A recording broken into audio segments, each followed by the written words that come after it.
Indonesia is already one of the largest mobile phone markets in Asia. By 2022, the number of smartphone users is expected to increase by two-thirds compared to 2013 to around 90 million. It sounds big, but we must not forget that fact.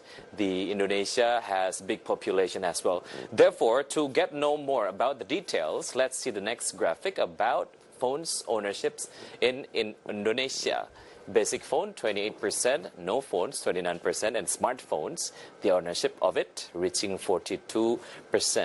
Actually, the data taken from Pew Research Center, year 2018. The growth in mobile technology has not been equal either across nations or within them. People in advanced economies are more likely to have a mobile phone, smartphone in particular, and are more likely to use the internet and social media than people in emerging economies. But us, as emerging country, is showing sharp gains. Some of the emerging nations are seeing rapid increases in smartphone use, especially by younger adults. So how is the ratio of smartphone ownership in developing country? We take 6 examples of developing countries, and of course with Indonesia as comparison. In in South Africa, to be exact, 60%, Brazil 60%, Philippines 55%, Mexico 52%, Tunisia 45%, and Indonesia 42%. Taken together, an estimated 45% of adults use smartphones in the emerging economies, and 1/3 use other mobile phones. For example, 85% of Brazilian adults under 34 use a smartphone. In the Philippines, the adoption rate more than doubled in 3 years to 71%.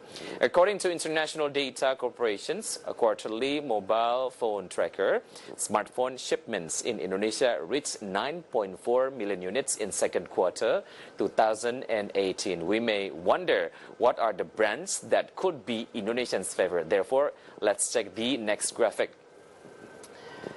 These are 5 most favorite smartphone brands in Indonesia. The first one is Xiaomi.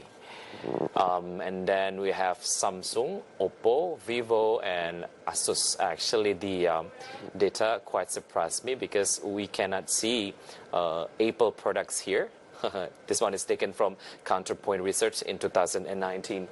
The top 5 companies continue to dominate the local smartphone market with more than 85% shares, but all eyes are for Xiaomi, becoming the second largest player after Samsung.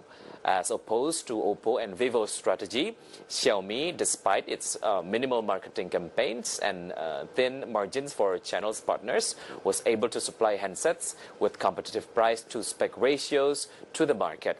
With this strategy, Xiaomi gradually caught up and gained significant mind share and market share. And speaking about market share, we will provide you about Indonesia's smartphone sales market share, which is dominated by those top 5 brands. Let's check the next graphic.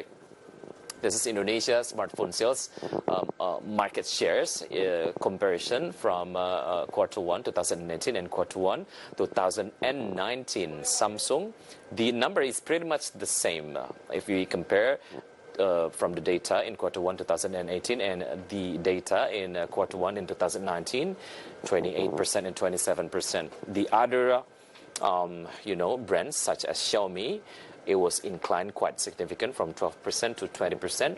Oppo from 80 to 90%, Vivo from 5 to 9%, and Asus from 2 to 5%, and others from 35% to 20%.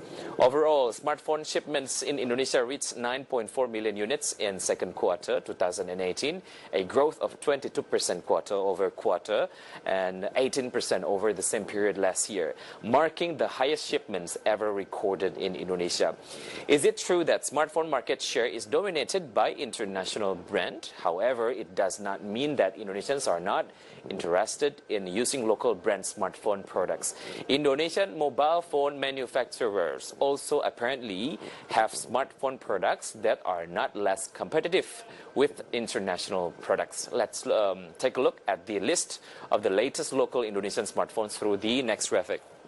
These are the list of Indonesia's local smartphones brand. The first one is Evercross, and then Mito Mobile, Himax, Advan, Zyrex, DigiCoup by ITB, And then the last one is Polytron.